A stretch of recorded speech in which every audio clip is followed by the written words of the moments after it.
Boa noite, somos o Grupo 13 de Projeto Integrador, composto por Gianluca, Leonardo Nunes, Marcos Vinícius, Maria Eduarda Campos, Vitor Gabriel e Anderson Cuenca, da Universidade de Santa Cecília, do curso Comércio Exterior Noturno.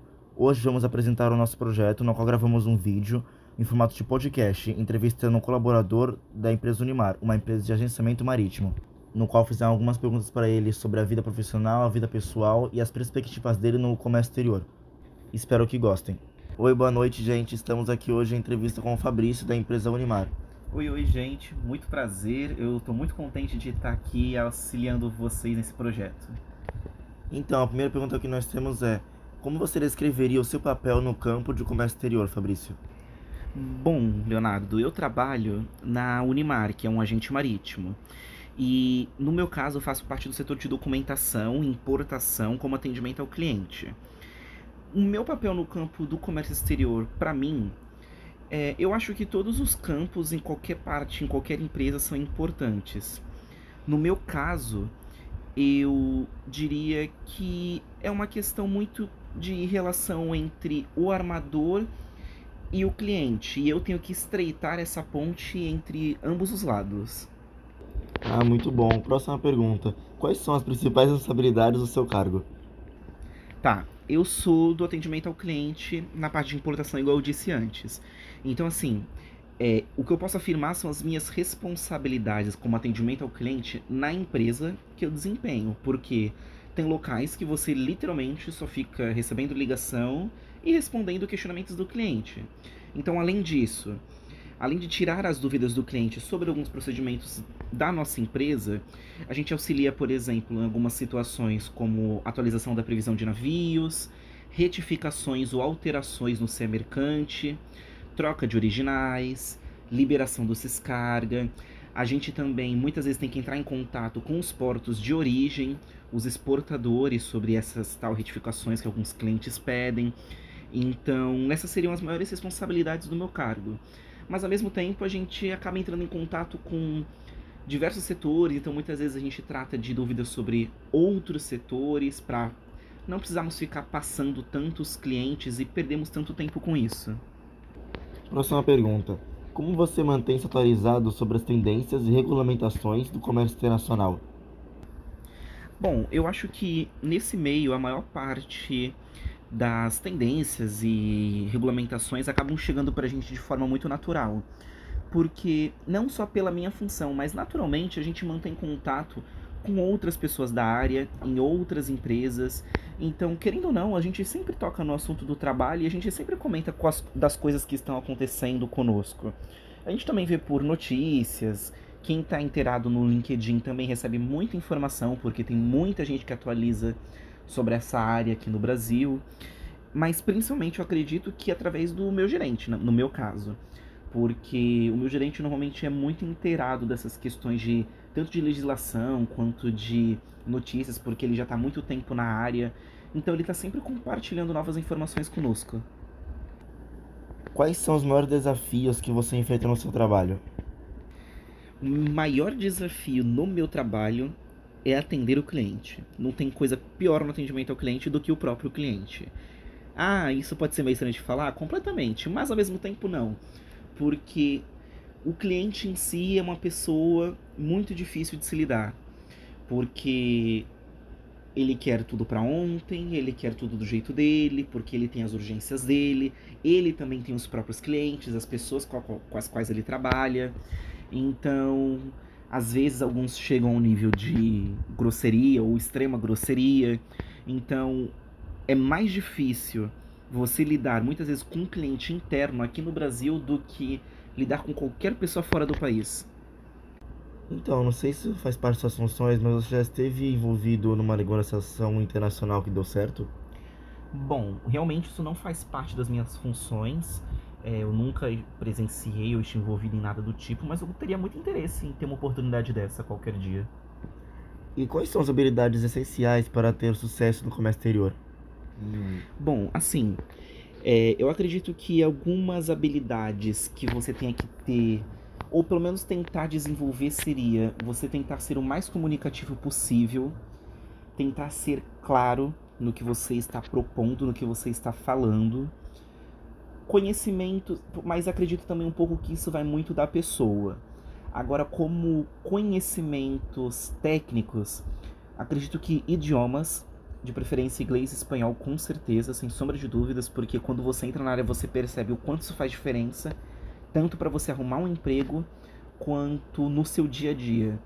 Principalmente hoje em dia, que você percebe que muitas pessoas, apenas tendo idiomas, já entram em empresas de comércio exterior sem tendo pouquíssima ou nula experiência na área. E você está sempre tentando se atualizar com as novas tendências, o que anda acontecendo, notícias, etc. Sétima pergunta. Como você lida com questões de conformidade e regulamentações alfandegárias? Bom, essa área eu acredito que seria mais voltada para a parte de despacho. Mas, no meu dia a dia, tem coisas que às vezes a gente acaba presenciando também por se tratar de atendimento ao cliente, como, por exemplo, clientes que entram em contato com a gente pedindo extensão de período de devolução de container por questões de canal vermelho ou canal amarelo, que a carga vai ficar mais tempo parada. Como a gente lida muito com alterações e retificações, a gente tem que estar muito ciente dos prazos que nós temos para poder alterar ou fazer qualquer tipo de mudança no mercante ou no Sescarga para evitar multas da Receita Federal. Por exemplo, já teve casos que a gente fez errado que geraram multas de R$ 5.000, que, se não me engano, é o valor mínimo por alteração fora do prazo feito no sistema. Em compensação, já teve questões de problemas com lançamento de mercante, em que às vezes muda o porto de destino e é uma sequência de alterações gigantescas que podem gerar multas em até R$ 300.000 para cima. A gente já teve multas que chegaram quase a 700 mil. Então, assim, a gente lida um pouco com isso, apesar de não tanta intensidade como seria, por exemplo, numa área de despacho aduaneiro. Ah, muito bom. Então, indo para a nossa reta final das perguntas. Que conselho que você daria a alguém que está interessado em seguir na carreira de comércio exterior? Eu acho que o principal é você tentar se adaptar o máximo possível às mudanças, ser o mais maleável com muitas coisas possíveis e tentar aprender o máximo que você puder, de qualquer área que você passe.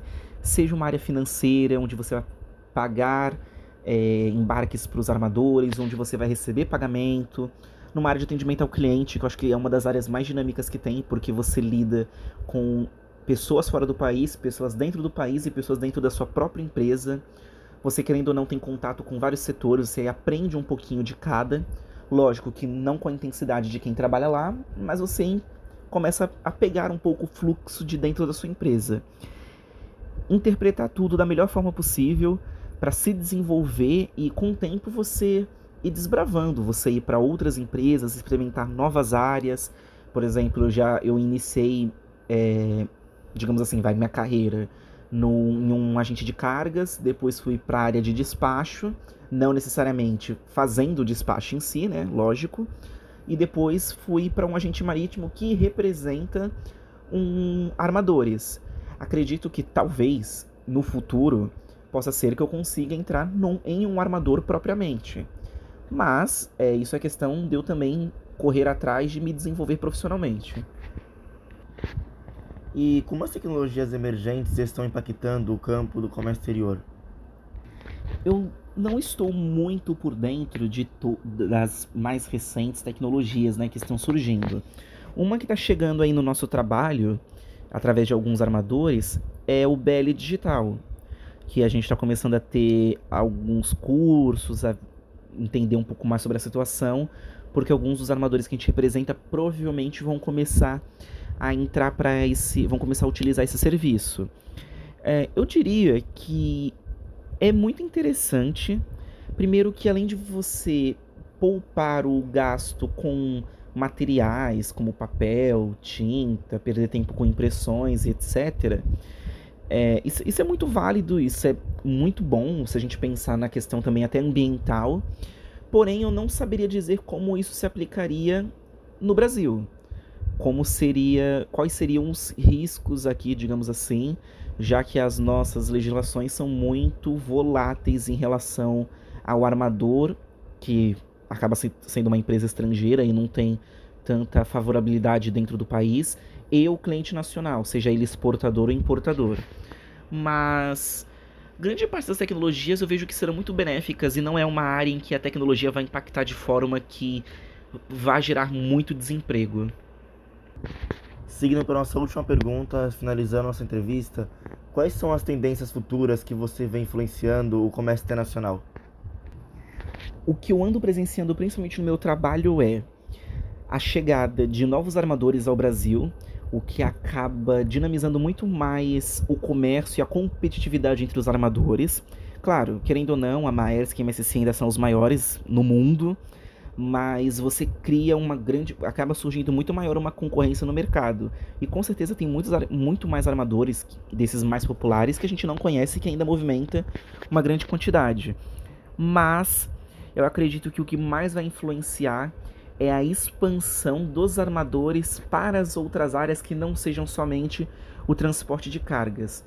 Por exemplo, a Maersk, ela tem o transporte marítimo, né, que foi o que ela começou, ter os próprios navios, containers e realizar essa movimentação entre países. Agora ela entrou na parte aérea, como armador, tendo os próprios aviões e transportando cargas através de frete aéreo. Tem uma área de despacho. Se não me engano, eles também possuem uma área de transporte ferroviário aqui no Brasil, ou pelo menos terceirizaram através de uma outra empresa. Acredito que também eles estão começando a embarcar carga solta, carga LCL. Então, os armadores eles estão se expandindo muito rapidamente para as outras áreas do mercado de comércio exterior, não se limitando somente ao transporte marítimo. Pelo menos também eu digo transporte marítimo porque é a área que eu estou envolvida. Eu nunca estive envolvido em transporte aéreo para saber os tipos de agências ou armadores que também já estavam nessa área. Mas esses armadores marítimos muito grandes estão se desenvolvendo muito rápido.